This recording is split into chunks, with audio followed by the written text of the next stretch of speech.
नमस्कार। आज हम बात कर रहे हैं चीन की, एक ऐसे देश की जो एक बहुत ही अजीब चौराहे पर खड़ा है। एक ऐसा मोड़ जो उसका भविष्य हमेशा हमेशा के लिए बदल सकता है।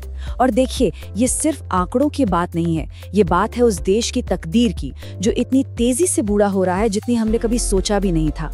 तो सवाल ये उठता है कि क्या चीन का जो ग्रोथ इंजन दुनिया को चलाता था वो अब थमने वाला। दशकों से हम सब ने चीन के आर्थिक विकास की कहानी सुनी है, देखी है। ये दुनिया की सबसे बड़ी कहानियों में से एक रही है। उसकी वजह थी उसकी विशाल वर्कफोर्स, करोड़ों लोग जो काम करने के लिए तैयार थे। ग्रोथ की रफ्तार तो मतलब अविश्वसनीय थी। लेकिन अब उसी सफलता की कहानी की जो बुनियाद है ना, वही हिल रही है। एक ऐसी चुनौती सामने आ गई है जो पहले कभी नहीं आई थी। तो चलिए देखते हैं कि आज हम किन किन चीजों पर नजर डालेंगे। सबसे पहले समझेंगे चीन के इस डेमोग्राफिक टाइम बम को, फिर देखेंगे कि इसका इकोनॉमी पर क्या असर पड़ रहा है, और हाँ, एक नई उपभोक्ता शक्ति भी उभर रही है, उस पर भी बात करेंगे।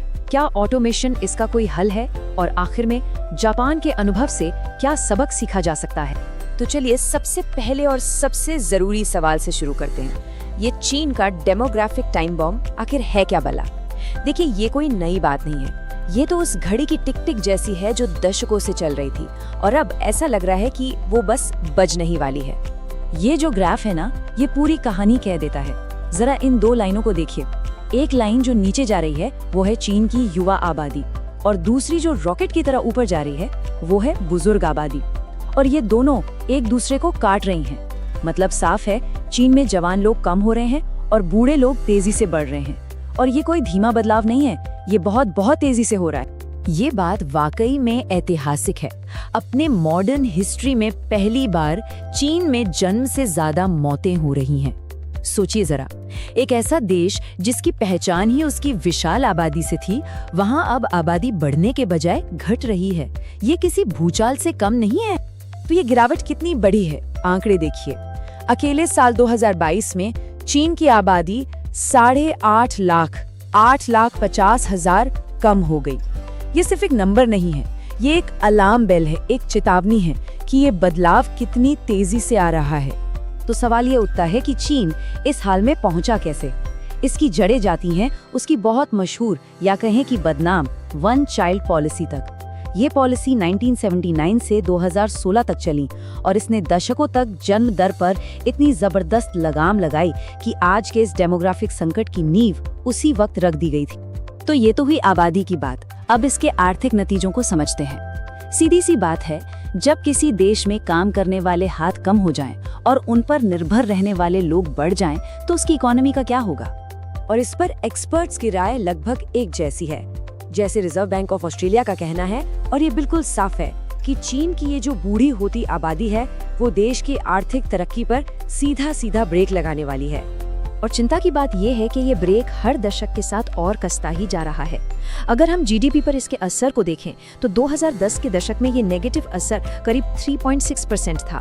2020 के दशक में ये बढ़कर 6% हो गया, और अनुमान है कि 2030 के दशक तक ये लगभग दुगना होकर 7.6% तक पहुंच जाएगा।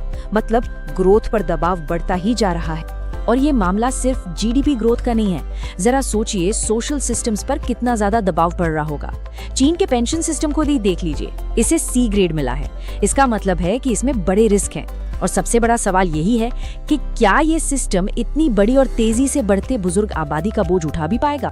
तो देखिए, ये डेमोग्राफिक बदलाव सिर्फ इकोनॉमी को धीमा नहीं कर रहा, ये उसे अंदर से बदल भी रहा है। इसमें कुछ सेक्टर्स को फायदा होगा तो कुछ को नुकसान। जैसे हेल्थ केयर और सर्विसेज सेक्टर ऊपर जाएंगे, वहीं कंस्ट्रक्शन और रियल एस्टेट जैसे जो पारंपरिक पिलर रहे हैं चीन की इकोनॉमी के, उन्हें इसका खामियाजा भुगतना पड़ सकता है। लेकिन क्या इस कहानी का सिर्फ एक ही पहलू है? सिर्फ गिरावट और चुनौतियां? शायद नहीं। हर चुनौती अपने साथ एक अवसर भी लेकर आती है। तो चलिए अब सिक्के का दूसरा पहलू देखते हैं। ये जो सोच है नए बुजुर्गों की, ये पूरी तस्वीर ही बदल देती है। अब इन बुजुर्गों को एक बोझ की तरह नहीं, बल्कि एक नए और पावरफुल कंज्यूमर ग्रुप की तरह देखा जा रहा है। ये वो लोग हैं जो अब सिर्फ बचत नहीं कर रहे, बल्कि अपने स्वास्थ्य, अपनी लाइफस्टाइल और नए नए अनुभवों पर पैसा खर्च करने के लिए तैयार हैं। तो ये नया बाजार आखिर कितना बड़ा हो सकता है? अंदाजा लगाइए। अनुमान है कि 2035 तक चीन की ये सिल्वर इकोनॉमी मतलब बुजुर्गों पर आधारित अर्थव्यवस्था 4 ट्रिलियन डॉलर की हो जाएगी। ये चीन की कुल जीडीपी का लगभग 10% होगा। मतलब हम किसी छोटी मोटी चीज की नहीं, एक बहुत बड़ी आर्थिक ताकत की बात कर रहे हैं। और ये सिर्फ थियोरी नहीं है, ये असल में जमीन पर हो रहा है। चीन में एक सिल्वर गेमिंग स्क्वाड है, मतलब बुजुर्गों की टीम जो वीडियो गेम्स खेलती है दिमाग तेज रखने के लिए। रिटायर हो चुके लोग अब घर पर बैठकर पोते पोतियों को नहीं खिला रहे, बल्कि दुनिया घूम रहे हैं, यात्रा कर रहे हैं, और प्रोफेशनल केयर की डिमांड तो आसमान छू रही है। ये एक बिल्कुल नई लाइफस्टाइल है, एक नया समाज बन रहा है।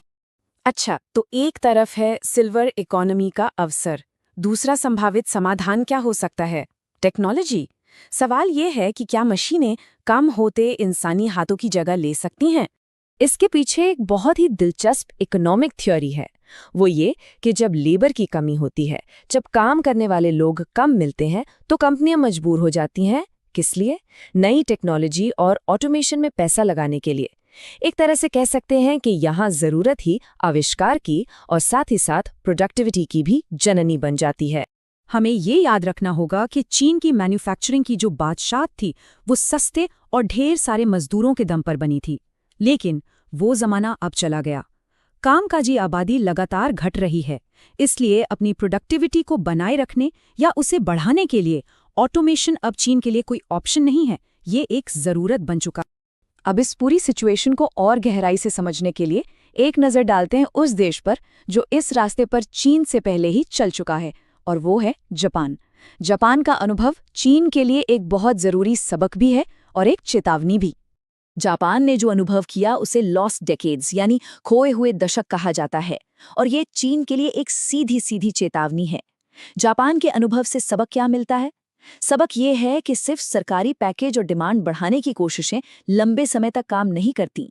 अगर चीन को जापान जैसी लंबी आर्थिक सुस्ती से बचना है, तो उसे गहरे स्ट्रक्चरल रिफॉर्म्स करने होंगे, अपनी इकोनॉमी को और खोलना होगा और प्राइवेट कंपनियों को आगे बढ़ने का मौका देना होगा। तो आखिर में पूरी कहानी एक बुनियादी सवाल पर आकर टिक जाती है। एक तरफ है डेमोग्राफिक संकट जो चीन की ग्रोथ की गाड़ी को पटरी से उतार सकता है, और दूसरी तरफ है उम्मीद की किरण, एक नई सिल्वर इकोनॉमी का मौका और ऑटोमेशन की ताकत।